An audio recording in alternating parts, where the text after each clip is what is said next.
एकनाथ शिंदे साहेबांच्या पक्षाचे नेते रवींद्र धंगेकर आज पुण्यात असे म्हणाले की महाराष्ट्रामध्ये 2024 जे महायुतीचं सरकार आलं त्याचं श्रेय फक्त न फक्त एकनाथ शिंदे साहेबांकडे आहे. त्यांच्या लाडकी बहीण योजनेमुळेच ते श्रेय आहे आणि भारतीय जनता पार्टीचा याच्यामध्ये काहीच रोल नाही.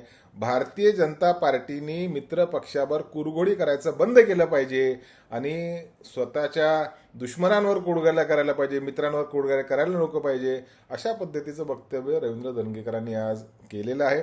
याचा अर्थ भारतीय जनता पार्टीचं काही श्रेय नाही. भारतीय जनता पार्टी प्युअरली एकनाथ शिंदे साहेबांमुळेच आता सत्तेमध्ये आहे असा दावा रवींद्र धंगेकरांनी केलेला आहे.